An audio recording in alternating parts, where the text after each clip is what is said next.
This is Francesca. And this is Katja. Let's Diwaniya! Welcome to our second episode of our podcast. Today we will be discussing a little bit about the first moments when we arrived to the country.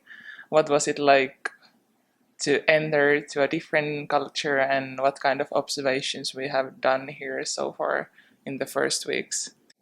We started our first episode when we discussed about how we met, but there has been a few months before that meeting. So let's go backwards and talk a little bit what happened.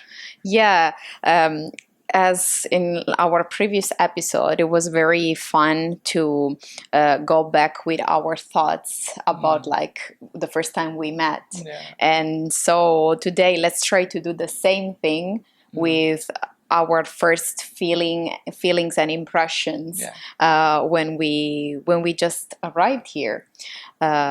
So for me, I had like two different arrivals because I came first in August 2024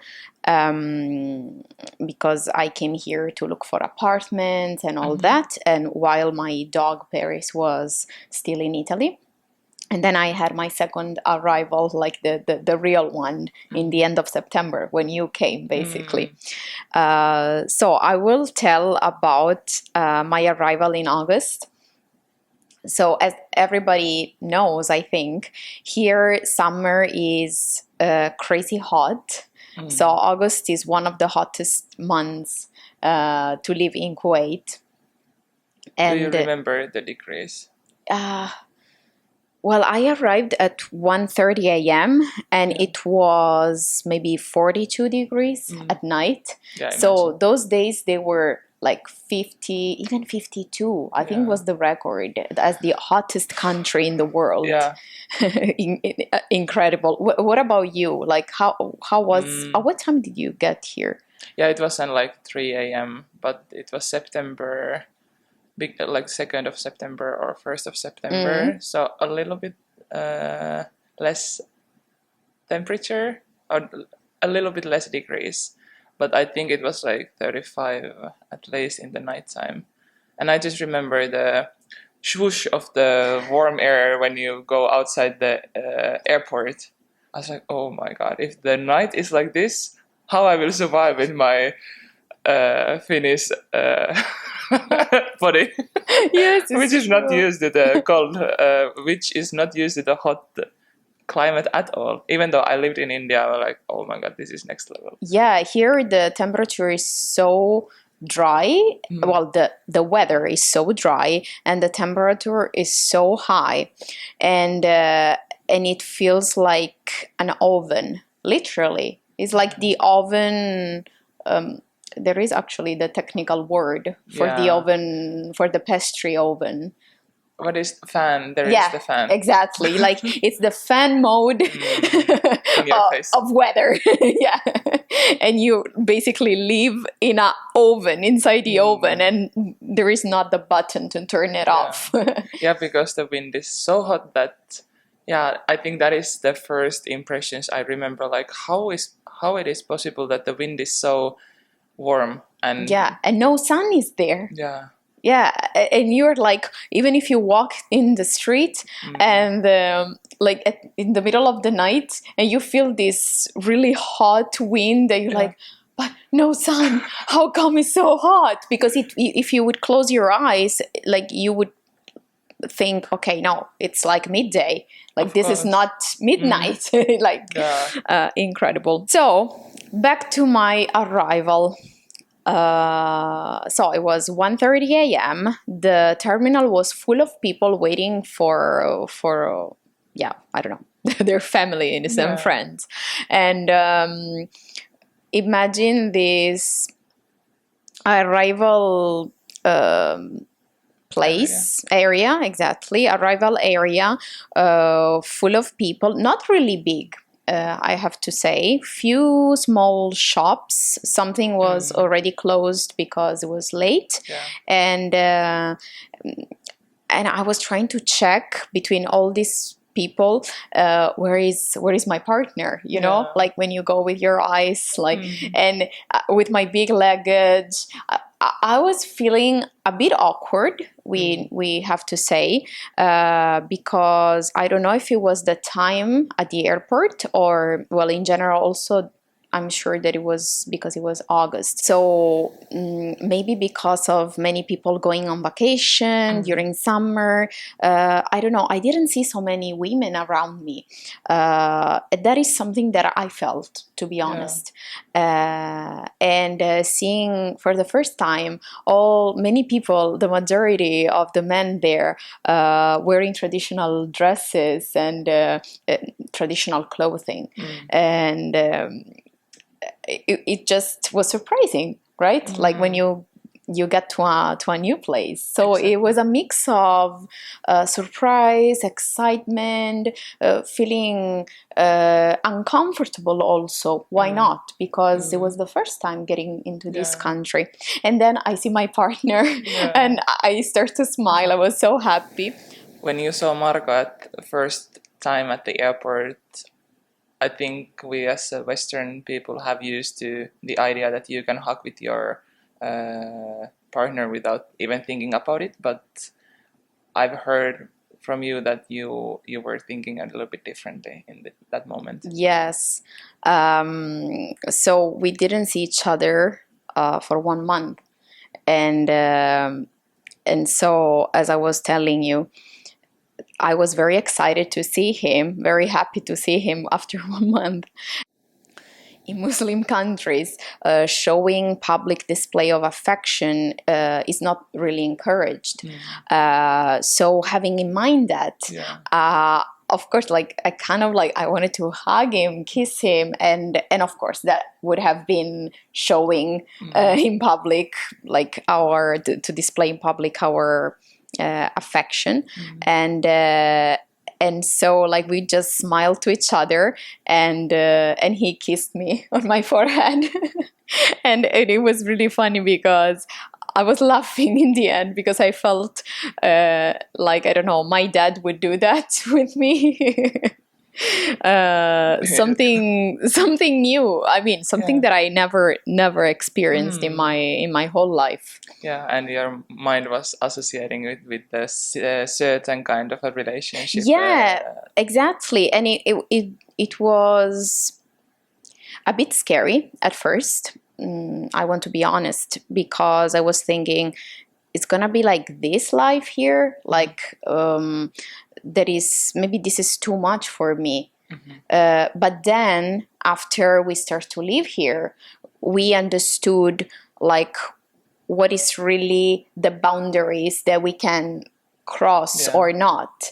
So, like, how was for you? Yeah, this is such an important topic in a way that we enter a country always with the background information and our own thoughts, which might not be the truth, or might not be the case that in Kuwait the people in certain places behave quite freely. Or for me as well, I was thinking like you shouldn't be showing any kind of public display of affection, and then walking around this city area where a lot of expats live also, but also locals.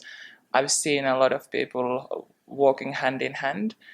Also, when I've been asking these questions from my colleagues, they were saying like most probably those are the ones who are married. So it's like a little bit different way of different expectations regarding your status, if you're single or married. Yeah, person. like family relation. If you have like a certain relation, like if you are relatives, right? Either is like a mom and a son, or father and daughter, sister and brother, or husband and wife. Like is like something okay.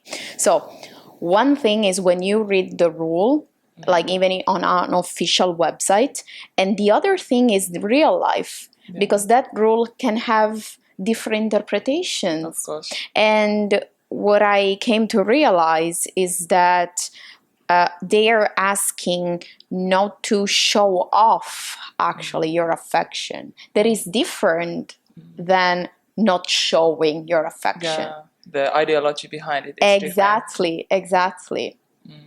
So would you like to talk about what's behind this ideology?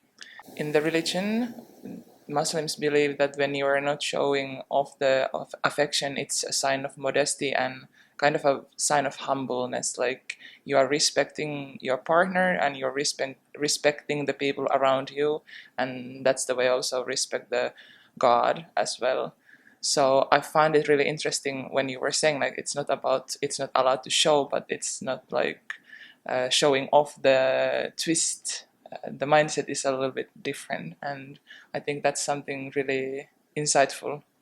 Yes, and actually we can say that modesty, it's something that is followed by Muslim countries. It's a teaching of the Islam, not only regarding the affection with people from the other gender, but also the not showing off even for other things. I don't know, your job, your money, so possession, and just like a respectful thing to do to another person, to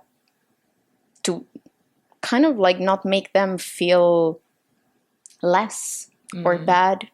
Yeah, that's what I've also understood. Like, in the end, it comes to that. Yeah, and I find it so important that with these kind of thoughts, it doesn't matter what kind of a background belief systems we have. This is similar to, I think it would be similar regardless of your religion. Like we try to be good human beings. It's interesting about your culture in Finland.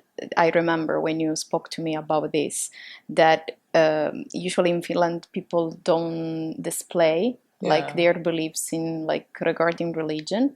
And actually I come from a country where it's so different. Like people don't feel awkward to say and to talk about Christianity, because most of the people in Italy, let's say 80%, I guess, are Christian. So Katja, did you find this type of traditions about like the way of moving your body, touching someone else in other countries? Yeah, totally. When I lived in India, what I've observed and saw many people doing in India and in general in Southeast Asia is that they are putting palm against each other and they're putting palms in front of their chest as a sign of greeting or saying hello, thank you, or goodbye. And what I learned that it's also a way of protecting your own energy, that you're not giving them the physical touch, which is like in some belief systems that's like transitioning the energy of different people. So you are being polite, but at the same time a little bit like, okay, I will get to know you first before we get to more physically close. Wow, like it's amazing. It's so fascinating. Like, I agree. Wow. Also, it comes to my mind that in China and in other Asian countries as well, like Japan or Korea, when you offer something to someone else, it can be your business card or a gift, or even for food. You never do that with only one hand, because that's bad. Like when you show respect, you do it with both hands. Oh, really? Yeah, like that's so important. Like just giving something, if I give you a gift, like Katja, this is for you, I do it like this with both hands. Wow. Like I don't hold it with one hand because Also like when people pour water into your glass, you do it with, like you say thank you, like you hold the glass with both hands. That's so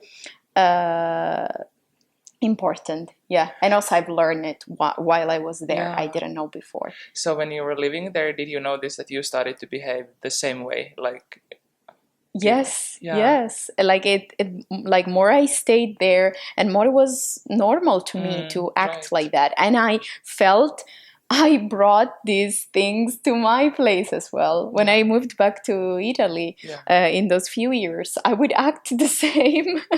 It's funny. I know. Because you do it for so long and then you just don't think about it. Exactly. And you're like, oh, I should do like this. Yeah. And then I'm like, okay, but I'm not in front of like a Chinese person or a Japanese. Like Italians, they don't care if you just... Actually, fun fact, in Italy, like in formal meetings and formal dinners, you don't touch the glass when someone pours you wine or water or whatever, when pours you a drink on the glass. Yeah, it's bad habit if you do like this or you hold the glass. You shouldn't touch it. That's the formal and polite way. But in China it's completely different. You see? It's so... you just learn what's behind that tradition and you learn to accept it and embrace it also. What comes to my mind is that when you're going to a new place, how important it is to be curious. Like, can you tell me more about this custom, or what is behind of this action, or that we are doing things in a certain way? So you are not just following something because you are asked for, but you can accept and really believe in that behavior, since you understand like, this is the sign of modesty because I want to respect the other people who are part of this belief system. Actually, I feel that is something that I did once I moved here. So we had a few dinners with friends and local people, and I was very curious about, I don't know, like, why do I see, for example, some women wearing only a headscarf or others like maybe a colorful one, and others they have like a white one, black one. Some others have even like a full black dress, and so like I've learned many names, many traditions, like beliefs and all that. Same. I learned so much in these first few weeks or months, just like observing the people and noticing how many ways you can show that you're representing the belief system of Islam, and what kind of a clothes you're wearing, or at least this is my interpretation. Like, for me, it looked like this, that it's a vast way of being. Like, it was a good reminder that not a one religion is like everybody is the same. Maybe sometimes we forget it when we are only with our own people and the people who believe the same issues, and then the groups that are outside of our belief system, we are like, oh, these are the whatever they are, and these are whatever they are, but we are the good ones. But this experience is like, such a good learning curve to come back to this, like, I don't know, to your heart space, to get reminded that there are so many similarities. Yeah, it's kind of like, let's say, populations or countries, a community, okay? Let's consider us as like a European community. And we kind of mark like other people based on the religion, but not like in a bad way. Just saying, for example, okay, if a woman is Muslim, then she must wear a headscarf. But that's not the case. And that's only because of our ignorance of not really knowing of not really knowing about like the details of other traditions and other cultures. I totally agree with this. I was so surprised when I see a lot of local women also wearing really fancy fashion clothes, and their hair was fully tied up, or like long curls were like made with some, like, look like they came out of the saloon. So I was like, this is also the way of being. So the beauty of living and in different countries and meeting people from different cultures is that you realize how little we know about other traditions, other cultures. And So, talking about this, Katja, would you like to explain to our listeners what we usually call just headscarf for women, what actually is, and how many styles do they have? Sure. We can start with the hijab, which means that you cover your hair with a scarf. It can be multiple colors, it can be black, it can be white, but it can be to show your style or not. And then you can wear whatever kind of a modest clothes, basically, what I've observed. That's my understanding about hijab. Uh, then we go to the next form of clothing. It's called niqab, which means women are wearing this black dress that's really loose and light fabric. It covers your whole head, and also it covers your face in a way that you are only seeing the eyes of that person, and you don't see any body shape. And then there is this third part, for example, burqa, which means it's similar to niqab, but then they have this how do you call Veil, it? I would say. Yeah, in front of the eyes, so you cannot even see the eyes properly. And Let's say that since I'm here, I've seen a burqa. It's almost 1 year that I live here. I only seen that once because that's not very typical of this country.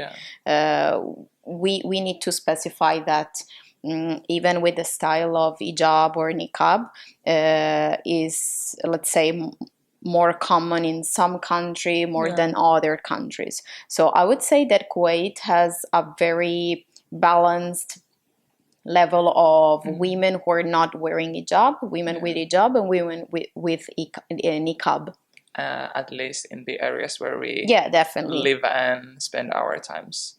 Yeah, and then for men, also they have this long dress until their ankle, like always linen or cotton. Usually is white for summertime and darker colors for winter time. That it's called distasha. Yes. That's a word I've never heard before, I must admit, and it took me so many months to really understand how to pronounce it. It's so interesting, like, to learn these new words that describe a big part of the things I visually see. It's like, oh yeah, learning is not easy, even though I'm getting reminded of it every day.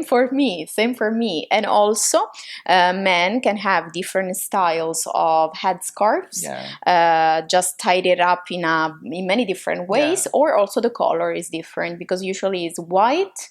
Or red and white. So I've seen also some others with really nice styles, like maybe cream with some green color. Like you can basically style it up as women do with the hijab. And the headscarf for men, it's called gutra, if I pronounce it correctly. Yeah. That's our understanding and our way of like seeing things. Exactly. And one thing that I would like to add, that every country has a little bit different way how men are wearing this gutra, or in maybe different countries they say it in a different way. So when we had in December here, we had this Gulf Cup for football.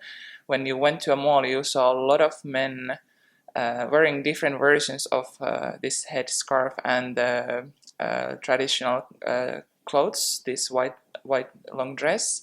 And then I started to ask my colleagues, like, what is going on? Like, why there is all of a sudden so many different ways of wearing those clothes? and I learned by that time only that actually it's a way of showing, like, I'm coming from Oman, I'm coming from Saudi Arabia, I'm coming from UAE or Bahrain. You could see from far away, like, or these people come from that place. Exactly. And it's their statement. Because let's say the football games or hockey games, because in Finland we play and vote a lot for hockey, ice hockey. So people are wearing the team shirts, like the people who are fans. We buy for the team that we are voting for, but here with the traditional clothes, they can easily already show that we are from this country because of this style. And I find it so interesting. So amazing, yes. And one fun fact that I would like to say here is that many people in our countries, let's say Western countries, if we want to call it like that, really think that in the tradition of wearing a headscarf for a woman is totally like a Muslim tradition related to Muslim religion. But again, fun fact is that if we go back in the 50s or 60s in Italy, it was a common rule for modesty toward God and toward the church in general, for women to wear a headscarf before getting inside a church. Right. And actually, no women were allowed to be inside a church without a headscarf. It's like right now, even if we are not Muslim, we respect their culture, and if we go inside a mosque, we wear a headscarf. What about in Finland? I'm so curious about that. What I've understood when I was reading something online, that also in Finland, back in the history, we have had this same ideology that women will cover their hair with a scarf, and then when the Finnish society, we started to evolve and have a more like city life instead of a rural life. It was starting to be a little bit less, and when the fashion came to Finland, women started to wear hats as a sign that I have money. But those women who were coming from a little bit poorer backgrounds, they still wear the scarf. So it started to change into a direction where with different kinds of clothing items you can show your wealth. But when you go really back in the history, you can notice that actually it is quite same everywhere. Yes, it's amazing. And so why am I saying this?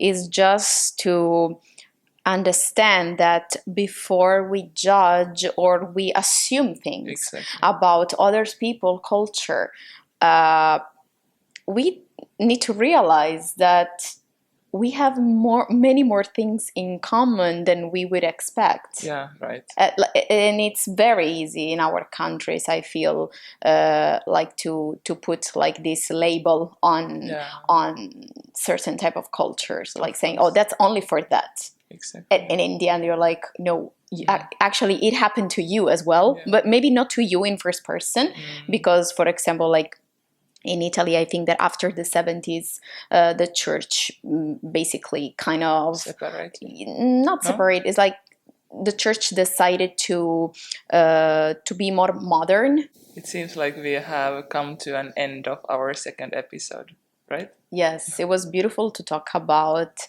our experiences in our first weeks in this country, and comparing some traditions that we found here and with our own tradition in our countries.